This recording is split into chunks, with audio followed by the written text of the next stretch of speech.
Good morning, everyone. I'm Claudia Contreras with the Lead Escrow Group here in Downey. I want to thank the Greater DAOR for collaborating with us, Affiliates in Action, to put this valuable webinar on. And thank you for joining us this morning. We have two locations to better serve you, one in Rancho Cucamonga and one in Downey. I've been in the industry for 19 years now, and I never stop educating myself. So that's why I love to host these events for all realtors, so that you can better prepare yourself for your clients and serve them better. I have three things that I want to point out that have come across my desk. One, wires. Make sure, Robert and I can't stress enough that you pick up the phone and make sure you speak to your escrow officer before you have your clients wire any money out. Make sure they call us. Make sure they speak to a live person and just verify that information. We do it at the end, we do it at the beginning. So make sure that that's very important. Third parties, make sure you have written permission for them to be part of the transaction. I had a for sale by owner that the son was, that third party, and he was basically delaying the transaction. I never had access to the actual seller. So towards the end, till the very end, until I got a little more assertive and asked to, speak to the actual seller. So he was causing major delays, and it was a Prop 19 transaction. So we needed to make sure we closed in a timely manner. So again, make sure you get written permission and make sure that, you have access to the sellers and not negotiate all your transaction with that third party. Another thing, power of attorneys, make sure you have adequate documents to provide to us so that you don't cause any delays. You want to make sure if it's a trust and you're using a power of attorney, that verbiage is in that trust, allowing that power of attorney to be used. So please, those are some things that I want to point out. If you have any questions or any scenarios you want to go over, feel free to contact me, email, cell, text, Facebook, whatever you want to, reach out to me and pick my brain. And I'm here for you, as well as Robert and Jennifer. Everyone's so knowledgeable and in their fields. So thank you again for being here. Thank you again to the Greater DOR for allowing me to be here and sponsor this valuable event. So I guess Jennifer's next, Joey. All right. Good morning, everyone. This is Jennifer Felton. I am a real estate attorney. I've come and spoke at Downey a few times in person. Unfortunately, we're still not doing the whole in-person thing, but soon enough, I'll be back and be able to see you guys in real life. In the meantime, we get to do our little squares, musical squares, as we talk to you about what's going on. So today's topic is Prop 19. This is a major proposition that just passed. It passed in November and is being implemented throughout the first part of this year. So we're going to talk about what I consider the good part and what I consider the bad part of Prop 19 and how it affects you, your clients, and the information that you can use to use it as a prospecting tool, which I think is what you guys care about the most. But you want to have some baselines to get there. All right. So where we start a discussion of Prop 13, Prop 19 is Prop 13, okay? So Prop 19 is a property tax bill. It is an amendment or a revision to Prop 13. So you have to know and understand Prop 13 before we can go into Prop 19. So Prop 13 deals with property taxes and how much the assessor can reassess your properties. The reality is that a large portion of the state's revenue is derived from property taxes, right? California collects a lot of property taxes and it's part of how they pay for everything in the state. Your property tax bill is based upon the assessed value of the property. So it's not what the property is worth if you were to go sell it, it is what the assessor has valued your property at. They're not the same thing, okay? So when you buy a property, when you purchase, the assessed value is generally assessed at that purchase price. Not always, the assessor is literally does appraise and assess the properties, but as a general rule on most properties, your acquisition price is going to be the initial assessed value. Thereafter, because of Prop 13, the state is not allowed to increase your taxes as much as values increase, right? So mean, the statistic I saw the other day is that property values are up 17% year over year. If we got 17% property tax increases, we'd all have heart attacks when we got our tax bills, right?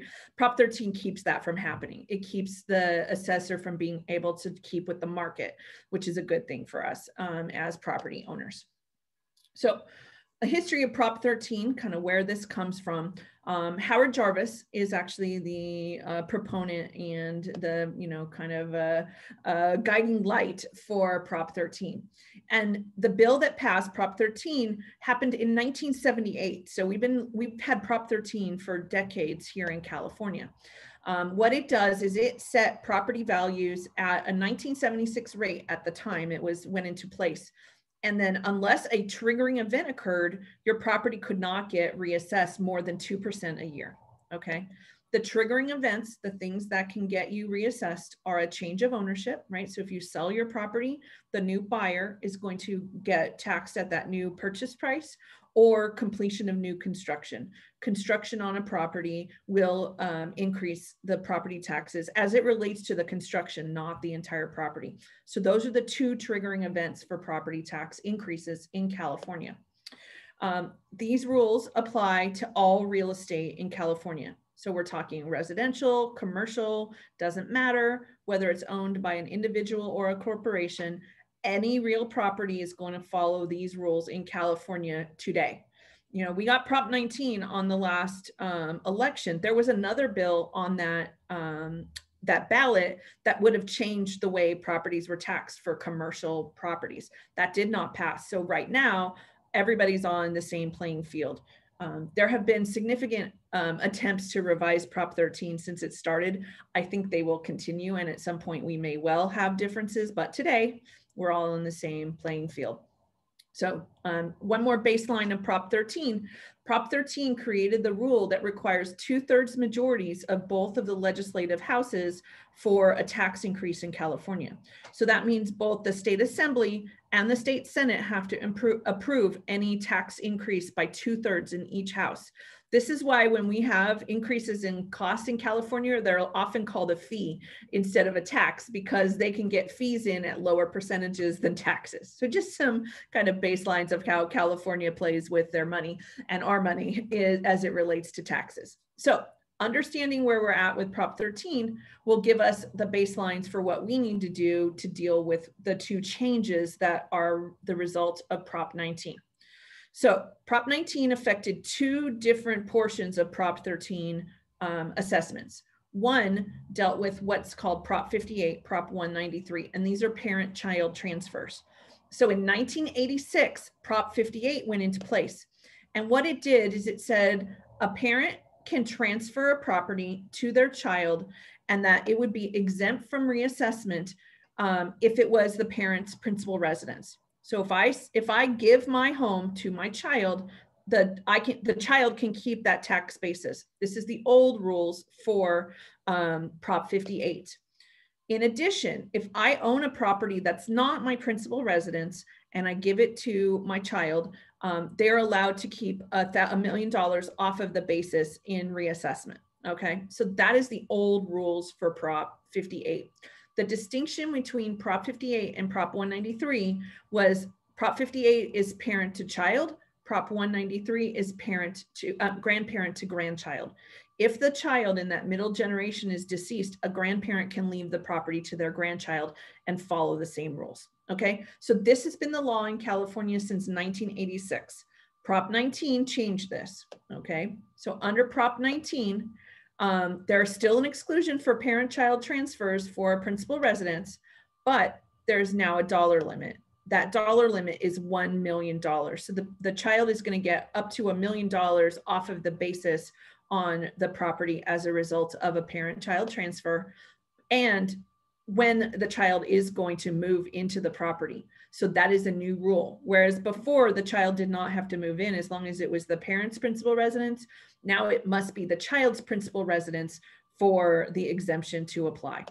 And on non-owner occupied properties, there is no exemption. So you're paying as if it was a fair market purchase. So for inherited property, right? I'm an attorney. We work with people on estate planning and how to inherit things and minimize your liability and responsibility and risk. This is a negative, right? This is going to generate significantly more property taxes for all of these inherited property transfers, okay? So I'm gonna give an example so you kind of get a sense of how this works. So mom, and I'm using big numbers just so it's easy to see, and big properties. I wish I owned that house. Mom has a primary residence worth $4 million and a $500,000 assessed value, right? So mom's owned the house for a long time. It's assessed at a very low number, but it is worth a lot today, right?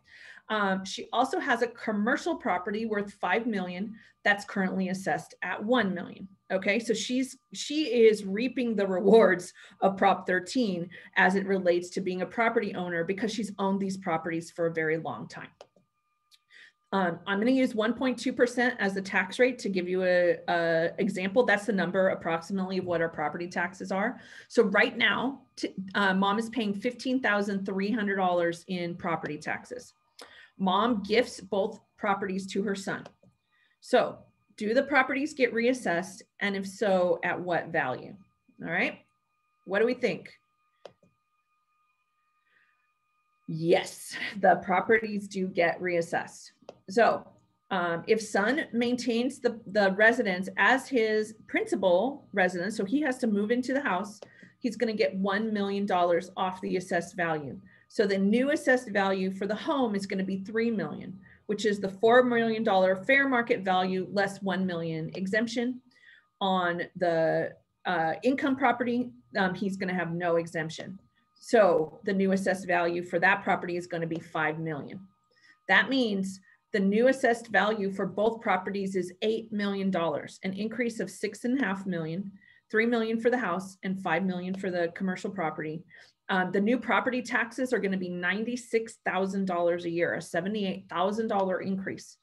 Under the old rules, the new assessed value would have been $3.5 million. So it's a significant increase. $500,000 for the house because he would have kept the basis, and $3 million for the commercial property.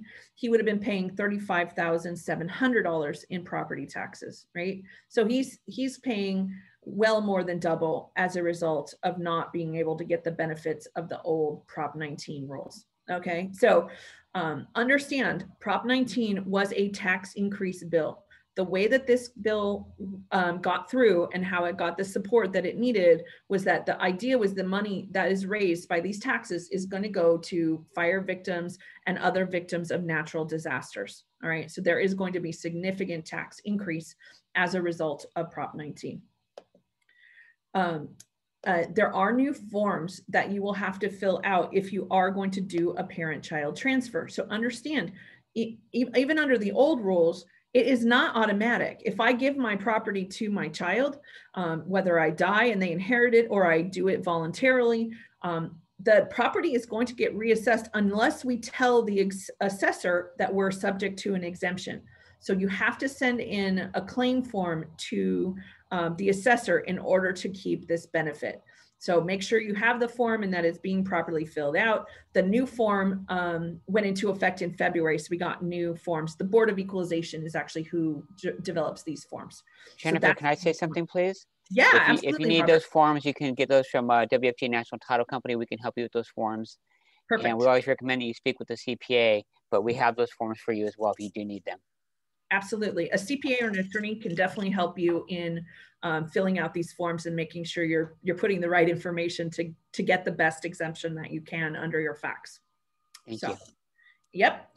So understand, most of you guys are realtors, right? You're members of the California Association of Realtors. I'm a licensed broker and I'm a member of CAR as well. CAR was a major advocate of Prop 19.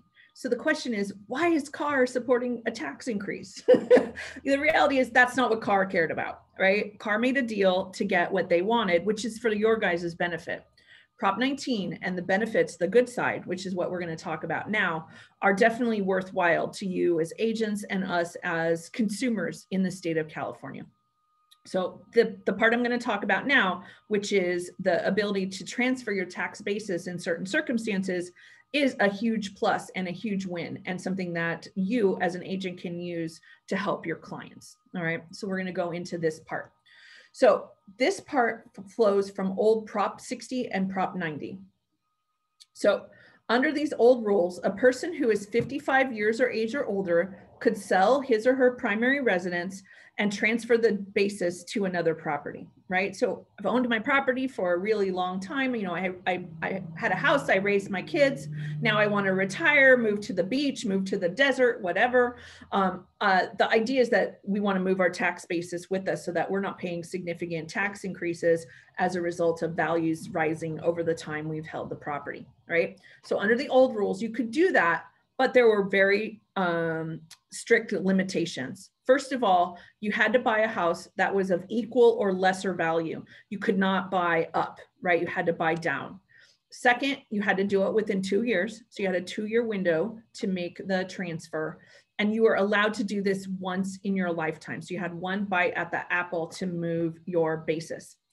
Under Prop 60, you had to stay within the same county, right? So if I live in Ventura County, I would have had to move to another property in Ventura County under the old rules, under Prop 60. There is another limited exemption, which was Prop 90, which was there were 10 counties who had reciprocity.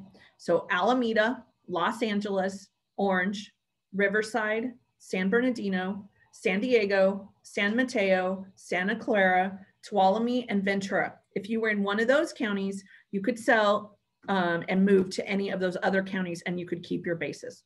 So that is the old rules. Carr wanted this expanded. And so that's what Prop 19 gives us, is a significant expansion of these rules. So under the new rules, a person over 55, additionally, anyone who is disabled or a wildfire victim are now allowed to move their basis to another property. Okay, so they've expanded who can claim the exemption. Now you can buy up. So you can take a house that is worth, you know, $500,000 and now buy a $700,000 house and still get the benefit of keeping your basis up to the original amount. Okay. You do still have the 2-year window. So the transfers, you have to buy and sell within 2 years. You can buy first or sell first, it doesn't matter, but the transactions both have to happen within 2 years. And under the new rules, you now get 3 bites at the apple. So you get to do it up to 3 times in your lifetime, except for wildfire victims who have it once. They get 1 time to do it. And the big one, you can go within any county in California. So I can tell you, I live in Ventura County. Our next county up is Santa Barbara. A lot of people in Ventura County want to retire in Santa Barbara. And under the old rules, Santa Barbara wasn't one of the counties with reciprocity. So we couldn't go there. So I've had multiple clients come to me with a plan to move to Santa Barbara, and now they can keep their basis and move. So there's some real positives to this for a lot of people. That ability to move is very important. All right, so again, we're going to give an example. So Mr. Smith, age 61, wants to sell his home in Altadena.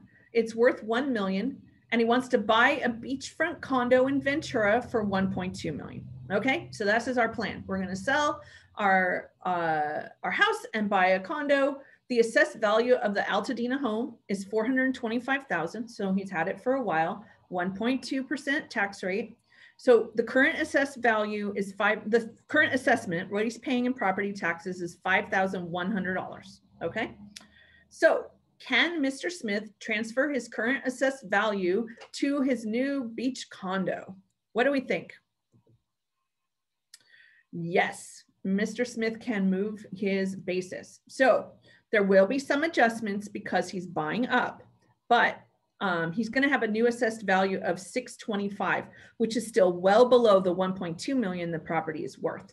So what we're going to do is we're going to take the $1.2 million value for the new house and take off what his value for his old house was, which was $1 million. So we're going to have $425,000 plus $200,000 to get to our new assessed value. So his new property taxes are going to be $7,500 a year, which is the $625,000 times 1.2%. So again, the new property taxes, $7,500. Under the old rules, it would have been $14,400, which is 1.2% of 1.2 million, right? So he's saving $6,900 a year in this scenario by using the Prop 19 rules in order to transfer his basis. So that's a net positive for people to be able to, and to encourage them to move their properties. So again, there's new forms. And there's actually some really new forms, because there's a new form for disabled, new form for wildfire victims, a new certificate of disability. So again, these forms are available. Your title company can help you, an attorney, an accountant, anyone in those areas can help you with getting these forms. Because just like with the old rule, this does not happen automatically. You still have to tell the assessor that you moved to be able to keep your basis on the new property. Okay, so one of the big questions that came up with this is timing. So on the first part of the rule, right, the parent-child transfers, that went into effect on February 16th. So every parent-child transfer after February 16th is under the old rules. We had a lot of people rushing to try and get deeds done and recorded prior to February 16th. And one of the issues was the recorder's offices are still closed in many counties. So even if I went and got the document signed, if I mail it in to the county, like LA County is taking 4 to 6 weeks to take something in the mail to get recorded. The assessors made the recorders have said they're going to accept documents based on the notarization date, not based on the recording date. So as long as it was executed prior to the 16th, you will still qualify under the old rules. Okay. Jennifer, can you say that again? Because that is so big. Correct. That every attorney, I mean, that's the biggest thing I think people don't realize, that that's such a big deal, that date. Correct. And understand just the timing. The 16th is a Tuesday, and it was the effective date. So you actually had to do it by the 15th. The 15th was a holiday. And then the 13th, which was the Friday before, was a holiday too in some places. So we were looking at the 12th to get things recorded, and people were trying to race to get stuff recorded. And the assessors, the recorders all took the position that as long as the document is notarized prior to the 16th, it is under the old rules. Okay? And that is statewide, correct? It is, to my knowledge, yes. Yeah, that's what I heard too. Okay, thank you. Okay, so that's the first end. The second half, as it relates to moving your basis, the date under Prop 19 for that is April 1st. So the question came up, can I sell before April 1st, but buy after April 1st and still qualify under the old rules? Under the new rules, or vice versa? Can I buy something before April 1st and sell after April 1st and qualify under the new rules? We don't know for sure because the bill doesn't clarify this. It's not defined, but the Board of Equalization has said they are going to interpret it as yes. Okay. And what they've said under Prop 19, will I qualify for a base year value transfer if I purchase my replacement resident home now before April 1st, but sell my original home on or after April 1st? And what the Board of Equalization has said is it does not require that both the primary residence be sold and the replacement primary residence be purchased on or after April 21st. So that's what the Board of Equalization has said. And again, under Prop 19, will I qualify for a base year value transfer if I sell my original home and purchase the new home after April 1st? And again, they've said, as long as either the primary residence is sold or the replacement primary residence is purchased on or after April 21st, the base year value of the primary residence can be transferred to the replacement primary residence under Prop 19. So this is an interpretation. It is not what the law says, which is why there's a lot of us who are concerned about some of these interpretations. But that's what we've got to work with because the bill just wasn't clear on some of these issues. So from your perspective as real estate agents, there is a reason that CAR put this together. They want you to call your clients. If you have clients in your area, your farm, that have been in their house for a long time, right? If 10 years or more, so they're going to have a significant value increase that they're not being assessed on. They're over 55, or they've been the subject of some sort of wildfire, or they have someone who's disabled in their property, right? This is a reason for you to call them and tell them that they could move and get the benefit of moving their tax bases and not be subject to reassessment as a result of a move. understand CAR believes that the incentive for this property tax transfer will result in 30,000 more people a year moving as a result of this. So that's CAR's numbers. That's what they predict is going to happen. I will tell you, you guys are out there in the market. There are not a lot of sellers out there right now. We have a shortage of property. So I'm not convinced yet on this whole 30,000 number, but hey, if it encourages some people to move, it's a positive, especially in the market we're in right now. But so for those of you members of CAR has some really great resources. This is an example of an email, but there's multiple different marketing pieces that they put together that are available to you. So just some really great ideas and ways, gives you a reason to pick up the phone, call someone and tell them about what's going on. So feel free to use those and see if we can get some more sellers out there, right? So as I mentioned, there are some real gaps in the language in Prop 19. As a result, there are currently 2 bills in the legislature of California to try and amend Prop 19. One is SB 539. It would deal with some of these issues. As it says, many of the Act's terms are unclear or in conflict with other parts of state law. The Board of Equalization and the assessors began to identify these gaps as soon as the law passed. And they're very concerned about differing interpretations. If one assessor says one thing and a different assessor says another thing, we might have people getting different results in different counties. The result is that Prop 539 would deal with many of those gaps and issues and try to reconcile them with state law. So this is currently in the legislature. It has not been approved, so we don't know exactly what will happen with it. My crystal ball says this one will go through and that we will see these amendments and corrections to the bill. We'll know more in the summer and by the fall. All bills in California go through a legislative cycle and ultimately they get passed in early fall. So we'll know then. At that time, I will put out some information and Claudia and Robert can share it with you as to what ultimately happened. All right. So the second bill that is out there relative to Prop 19 is SB 668.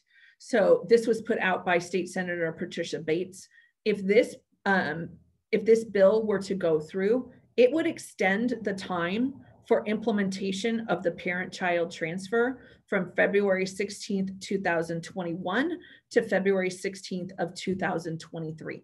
So understand, this bill went into effect in November of last year. So we had like 3 months until February 16th when the implementation started for people to do these parent-child transfers. There was a lot of angst, a lot of concern, a lot of people trying to figure out, should I, shouldn't I? So understand, property taxes is only one piece of the puzzle of making a decision as to inheritance and property management.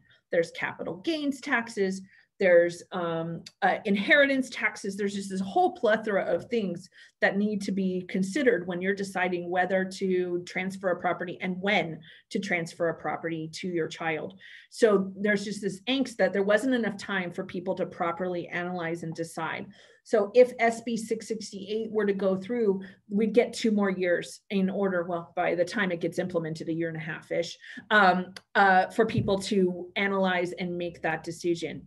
I'm not confident that this part will go through. I hope it does. I hope people are given more time to really analyze this, but I don't know if it will.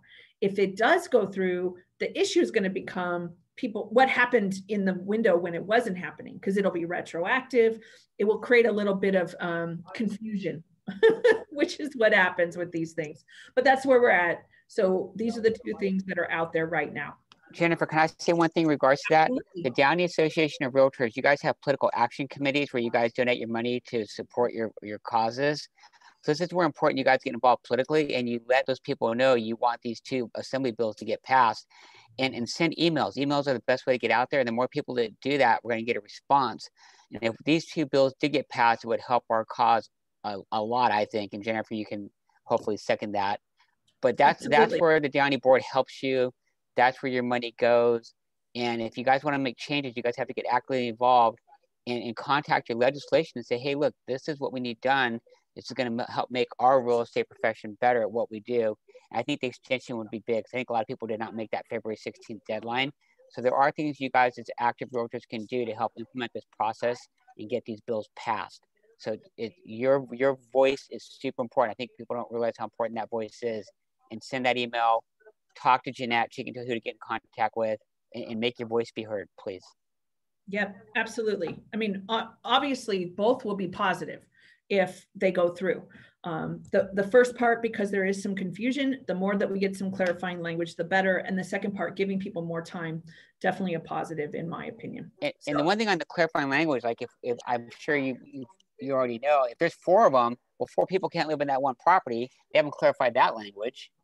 One of the issues is that, you know, under the rule, the parent has to live in the property and the child has to live in the property. But for example, you know, I have 3 children. If I were to pass away, they would inherit my house, right? So are they all going to move in in order to qualify for the exemption? Not likely, right? And so getting some clarification on those types of things is very important. Can you expand on that? Because the way the language is written right now is all 3 people would have to actually live in that property. That's how badly written this bill was. And I think people don't realize how many problems there are with this implementation of this new law. So that's why your political action, your Realtor Action Fund is so important. And I just can't emphasize it enough. You guys really have to get involved. And three kids aren't going to live in the property. Right. So who's going to get the tax benefit? It's nobody knows. No. And think about just simple things like one of the issues is, okay, so we sell the house, the kid moves into the property, but then they move out a year later or 2 years later, right? Now they're not an owner occupied. Do they get reassessed at that point? That's never been the law in California, but there's nothing in there to explain what happens at that point. So there's lots of questions and concerns about this, because this, I will tell you, this is not unusual. Propositions are written by advocates, right? Someone who wants something to happen. Those advocates are rarely the technicians, those people like us who are actually out in the field doing the job. So when we start to actually do it, we're like, wait a second, this isn't clear. This isn't explained, right? So again, the assessor and the Board of Equalization were like, okay, I got to implement this. How do I do this, right? From us as attorneys, we're like, can we do this? Are there ways for us to build a trust that will meet these requirements? I mean, that was the big thing for attorneys was, you know, we all build trust to, you know, try and save people's wealth and keep it within the family. Is there a way for us to manipulate the system to continue to do that? And we don't know the answer. There was lots of ideas, but because the language wasn't clear, we didn't have good answers as to whether that's the case or not, right? So again, the amendments that are in the legislature will help deal with some of this and make it much clearer and much easier for everybody to use this in the real world. So a recap of some of the things that are on there. Again, there's a narrowing of rules relative to inherited properties. Non-principal residence transfers are not going to get any benefit, and principal residence transfers are limited to $1 million and occupancy requirements. On the other side, the expanded rules starting April 1st, we get much more people being able to move their basis anywhere within the state to more expensive homes up to 3 times in their lifetime, right? So those are the positives, the benefits of this. So I did put out a little 1-pager, which has some info. If you want it, you can email me and I'll gladly provide it to you so that you have some information. So this is my stuff. I'm going to turn off the share. If we have any Q&A in the chat or in the Q&A, I'd be glad to answer any questions.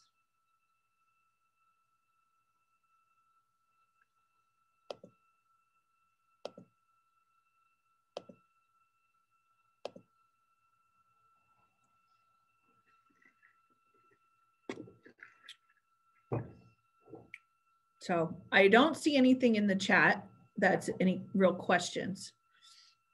So if you have any, feel free. Jennifer, one thing I'd like you to go over if you can is the new Prop also include the 5% for the first year and the 10% for the second year? If they buy the property within 2 years, on the old proposition, remember you had a 5% increase and a 10% increase. 5% for the first year, 10% for the second year. Do you still have that under the new proposition? No, because you can buy up now under the new rule, right? So I could sell $1 million house and buy a $5 million house, right? What would happen is the basis that I had on that $1 million house would move over to the new house up to that $1 million value, and I'd be reassessed on the difference. Okay, got it. That's what I thought, but I wanted to make sure, because I actually thought the old way was better because that 5%, 10% gave you a little bit more. It did. It gave you a little bit of, because you could keep the basis and buy up. Now, anything you buy over the value, you're going to be taxed on at that value. Okay. Okay, next question. Everybody's asking me, what if I put in an LLC? What if I do this? What if I do that? From what I understand, it doesn't matter how you do it.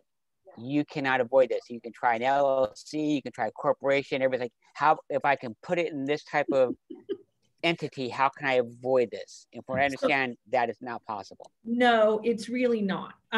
They're not legally. How's that? There are people who play games with this all the time. So if I create an LLC where I am the sole member of the LLC and I transfer the property from my ownership to my LLC, that is not a taxable transfer, right? Because it is the same person from a legal standpoint. So that is not taxable. My basis would stay with me, and now the property would be owned by the LLC. But at some point, I'm either going to die or I'm going to transfer the property. But the LLC itself is not going to die, right? Legal entities live in perpetuity until they're disbanded, right? So when I die, someone else is going to become the member or members of the LLC. So for my example, I have 3 kids. If I were to pass away, my 3 kids would become the members of the LLC. Under California law, when there is a change of ownership of the members of the LLC, that is a reportable event to the Board of Equalization. So you have to report that. And now it's not a parent-child transfer because it's just members of an LLC. So you're going to be reassessed up to market when I pass away and my kids become the members, or I make them the members at some point during my lifetime. The difference between that and a deed transfer is no deed records when the members of an LLC change. So you are supposed to notify the Board of Equalization, but people often don't notify the Board of Equalization. So they don't notify, so it doesn't get reassessed. Eventually they do find out in most cases, right? It'll come out at some point, and then they go back and they reassess back to when the original transfer happened. And you get these nasty, nasty tax bills for all that time because the property gets reassessed up to that value at the time that the change happened and whatever the property was worth at that time. Okay. So I've seen this unfortunately happens with trusts as well, right? So we'll put a property in a trust. The person who created the trust passes away. The kids leave the property in the trust and they don't file a parent-child transfer form. They go and sell it a few years later. When they sell it, they do an affidavit of death that notifies the assessor that the original trustee has died. They died years ago. It goes and gets reassessed 3, 4, 5 years back. I had a client, it was like $200,000 in property taxes that he got reassessed back because he hadn't notified them of the death of his father, right? So yeah, there's a lot of people who have ideas, but the government gets their money. They may not get it up front, but they do get it. So, all right. Such great answers. Thank you so much. People always ask me that. I say, look, you dance with the devil, things happen, you know, and like, well, I was told, and so thank you for the clarification. You're awesome. I really appreciate it. Thank you. Thank you. So what I'm going to do, there's a couple of people asking for the cheat sheet. So what I'm going to do is I'm going to send it to Claudia, and then she can share it with anybody who wants it, because I can't write down all the emails. So, awesome. Thank you. Yep. So any other questions on kind of the implementation? The PowerPoint, I have that as a handout as well. I've already sent that to Claudia. So if you want that in a handout form, again, Claudia has that and can get that to you. Okay. All right. So anything else? No, I think that's it. All right. Well, if you do have questions, you're free to reach out to me. My info is in the handout, and I'll put it in the chat real quick, just so you have it. Okay, thank you so much, Jennifer. You're awesome. Yes. Thank you. Thank you, all of you. I want to once again thank you, Claudia. Thank you, Robert. Thank you, Jennifer, for joining us today on our second installment of our April is Affiliate Month. If you guys always have any questions, you can reach out to them. They'll be able to support you. Once again, I thank you guys for getting on. Thank you guys for joining us, members. Everyone have a greater DAOR day, and we'll talk to you guys soon. Thank you. Bye. Thank you. Bye-bye, everybody. Be safe.